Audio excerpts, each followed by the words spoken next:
પોલીસની કામગીરી શું નિષ્ક્રિય છે? પોલીસથી હવે જે અસામાજિક તત્વો છે તેમને ડર નથી રહ્યો, તો પછી સબ સલામતના દાવા જે મંત્રીઓ મીડિયા સામે આવી અને કરતા હોય છે, ટીવી સ્ક્રીન પર કરતા જોવા મળતા હોય છે, તો એ સબ સલામતના દાવા આખરે કેટલા સાચા જોવા મળી રહ્યા છે? સબ સલામતના દાવાઓમાં કેટલો દમ જોવા મળી રહ્યો છે?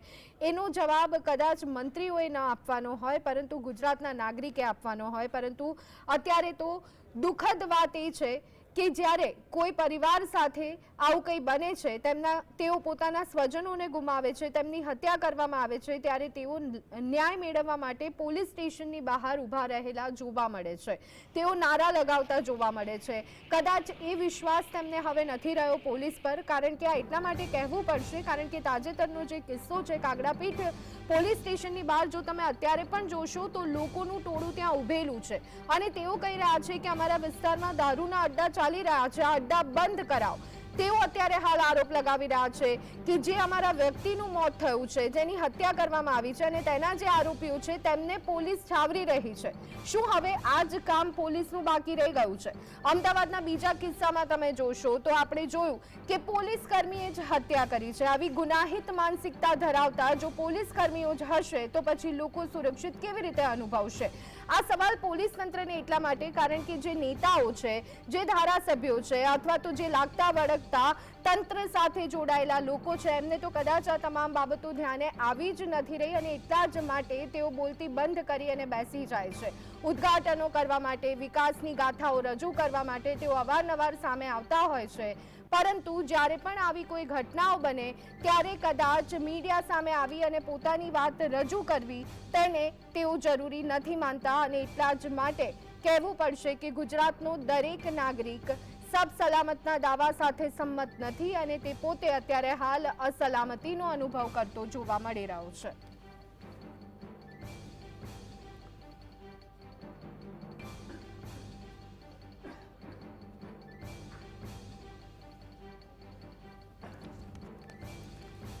તો આ જ સ્થિતિ ન માત્ર ગુજરાતના કોઈ એક શહેરની જોવા મળી રહી છે, તમામ કહી શકાય કે જે મહાનગરો છે તેમાં આ જ સ્થિતિ જોવા મળી રહી છે.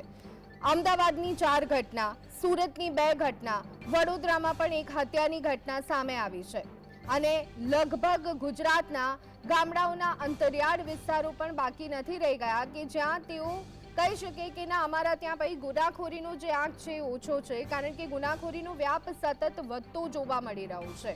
લોકોની માનસિકતા સામે તો સવાલો ઊભા થાય છે, પરંતુ આટલી હિંમત અસામાજિક તત્વો કરી શકે એવું કઈ રીતે શક્ય બને? શું પોલીસની કામગીરીમાં કોઈ જ પ્રકારનો દમ નથી રહ્યો? આ સવાલ અત્યારે હાલ ઊભા થઈ રહ્યા છે. આમ તો પોલીસ પેટ્રોલિંગના મોટા દાવા કરતી હોય છે, પરંતુ આપણે અમદાવાદની ઘટનામાં એ પણ જોયું કે પોલીસ જ્યારે પેટ્રોલિંગ કરતી હોય તેવા જ સમયે એક વ્યક્તિ આવે છે, ગોળીબાર કરે છે અને એક વ્યક્તિની હત્યા કરી દે છે.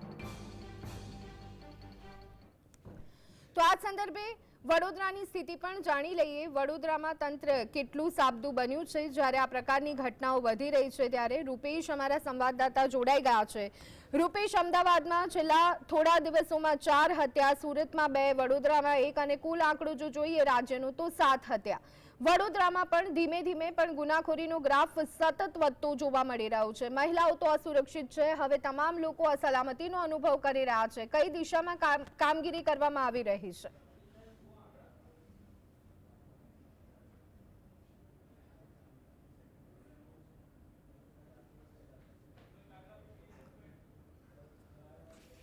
ફરી એક વખત સંવાદદાતા રૂપેશ પાસેથી માહિતી મેળવવાનો પ્રયત્ન કરીશું, પરંતુ વડોદરામાં પણ એ જ પ્રકારની સ્થિતિ જોવા મળી રહી છે. વડોદરા પણ હવે સલામત નથી રહ્યું. ઘણી બધી વખત આપણે જોતા હોઈએ છીએ પથ્થરમારાની ઘટનાઓ બનતી હોય છે, ચોરી લૂંટફાટની ઘટનાઓ તો વડોદરામાં પણ સતત વધી રહી છે અને જ્યારે કે દિવાળી જેવા તહેવારો આવે એટલે કે ચોરોને ખુલ્લો દોર મળી જતો હોય એ રીતે આપણે એ પણ ચર્ચામાં સાંભળતા હોઈએ છીએ કે તહેવારોના સમયે ચોરીના ગુના જે છે તે વધતા જઈ રહ્યા છે, ચોરી બનાવો વધતા જઈ રહ્યા છે.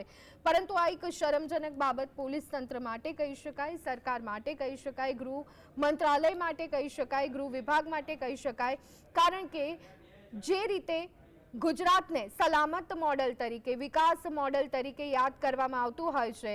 જે ગુજરાતમાં દારૂબંધીની વાતો કરવામાં આવતી હોય છે, એમાં દારૂ પણ છાશવારે મળે છે અને ગુનાઓનો આંકડો કે જે ડ્રાય સ્ટેટ નથી એની સરખામણીએ ડ્રાય સ્ટેટ હોવા છતાં પણ ગુજરાત એની સરખામણીએ પહોંચી રહ્યું છે.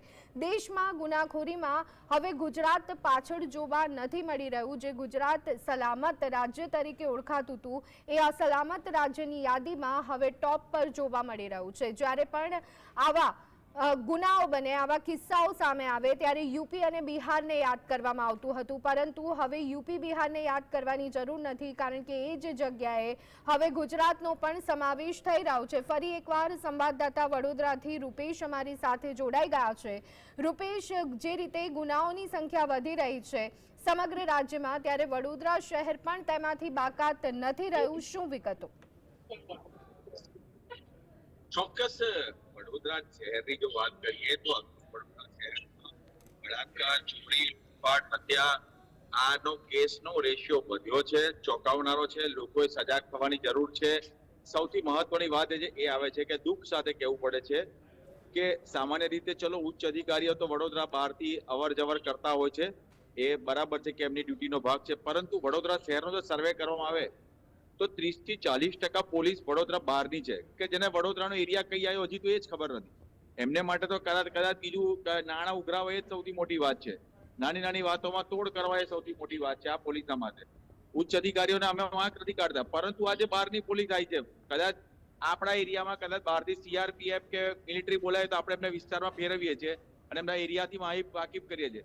અહીં તો એવું કશું છે જ નહીં. આ બહારથી જે લોકો આવ્યા છે 30 થી 40%, અને આ સમસ્યા કદાચ બહુ કડવી સચ્ચાઈ છે. 30 થી 40% લોકો માત્ર અહીંયા જ નહીં, આ સમસ્યા કદાચ અમદાવાદમાં પણ છે, વડોદરામાં પણ છે, સુરતમાં પણ છે. આ બહારની પોલીસ આવી છે. એપોઇન્ટમેન્ટ કઈથી થાય છે, નોકરી કઈથી, કોન્સ્ટેબલ લેવલના, એએસઆઈ લેવલના લોકો અહીંયા આગળ ભરતી થઈ જાય છે, અહીંયા આગળ સીધા ગયા છે. પહેલા જયારે ભરતીઓ થતી હતી આજથી 10 વર્ષ પહેલા, ત્યારે વડોદરા પ્રોપરના લોકોને પ્રતિનિધિત્વ મળતું હતું. હવે પ્રતિનિધિત્વ જતું રહ્યું છે, કોણ જાણે કેમ. ઉપલા લેવલથી જે સેટિંગો થતા હોય, પણ એમાં ગોર વડોદરાની ખોદાઈ ગઈ છે નહીં, આખા ગુજરાતની ગોર ખોદાઈ ગઈ છે. અને એને કારણે જ આ ક્રાઇમ રેટિયો વધી ગયો છે. લોકોને, પોલીસને જ ખબર નથી પડતી કે કયો ગુનેગાર છે, કોણ છે, કોના પર કોઈ ગુના નોંધાયા છે. અહીં આવીને બસ એમને તો આ એક ક્રાઇમ થયો એટલે એના પર પકડ જમાવવાની છે, પણ અગાઉના ગુનાની કોણ જાણકારી મેળવશે, એ સૌથી મોટો સવાલ છે.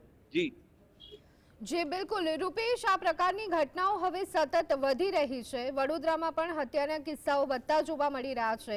ત્યારે કમિશનર તરફથી કોઈ સ્પષ્ટતા કરવામાં આવી છે? તેમના તરફથી કોઈ નિવેદનો આપવામાં આવે છે કે પછી જૈસે થે જેવી જ સ્થિતિ જોવા મળી રહી છે? જી, પોલીસ કમિશનર, પોલીસ વિભાગ એલર્ટ જ છે.